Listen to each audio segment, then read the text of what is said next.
அதாவது இந்த பெயர் வந்து ஏமன் நாடு அந்த லிஸ்ட்ல நம்ம கொடுத்ததுல ஏமன் நாடு சொல்லியிருக்காங்க. தித்வ அப்படின்னா நம்ம வந்து தமிழ்ல தித்வன்னு தான் சொல்றோம். அதற்கான மீனிங் பாத்தீங்கன்னா லகூன், இங்கிலீஷ்ல லகூன், அதாவது ஒரு நீர்ப்பரப்பு, பெரிய நீர்ப்பரப்பு, ஒரு ஏதாவது ஒரு தடுப்புனால குறுகி ஒரு சின்ன நீர்ப்பரப்பா ஆகும்போது அதை லகூன் அப்படின்னு சொல்றாங்க. ஸோ அது ஏமன் நாட்டுல அந்த பெயர் கொடுத்திருக்காங்க. சென்னைக்கு கம்மியா தான் இருந்திருக்கு, இது வரைக்கும் -31% இருக்கு.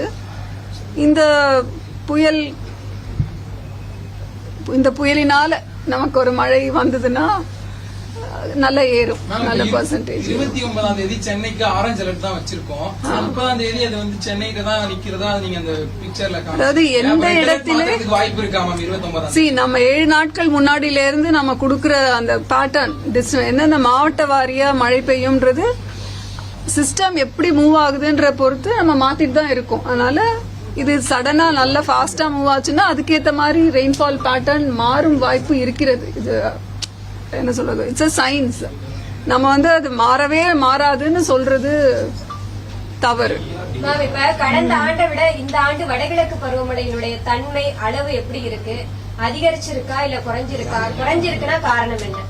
அதான் இப்ப நம்ம நவம்பர்ல குறைவா தான் எதிர்பார்த்தோம். இப்போதைக்கு நார்மலா வந்திருக்கு, +2% இருக்கு. இன்னும் ஒரு வார காலகட்டம் இருக்கு இல்லையா? அப்ப நமக்கு நார்மல் ரெயின்ஃபால் எதிர்பார்க்கிறோம். இந்த புயலோடு கூடிய மழையினால் நமக்கு தமிழகத்திற்கு மழை அளவு இயல்பாகவே வரும் என்றும் இயல்பை விட அதிகமாகவும் வர்றதுக்கு வாய்ப்பு இருக்கு. சென்னையை பொறுத்தவரை இப்ப 700 கிலோமீட்டர்ல அந்த புயல் நிலை கொண்டிருக்குன்னு சொல்றீங்க.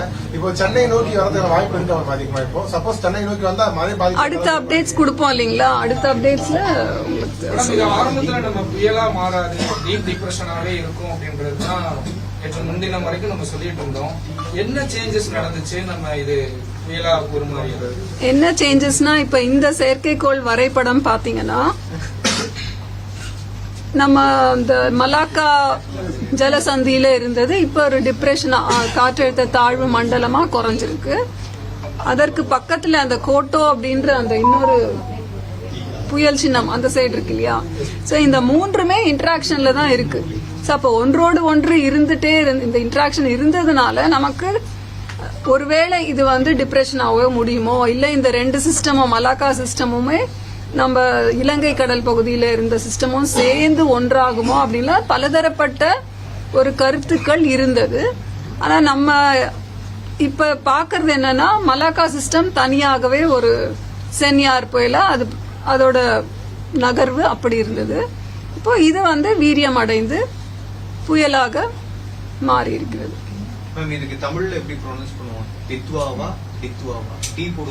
இந்த கேள்வி நிறைய பேர் கேக்குறீங்க. ஆக்சுவலா பார்த்தா ஏமன் நாட்டை கேட்டாதான் அதோட கரெக்ட் ப்ரொனவுன்சியேஷன் தெரியும்னு நினைக்கிறேன்.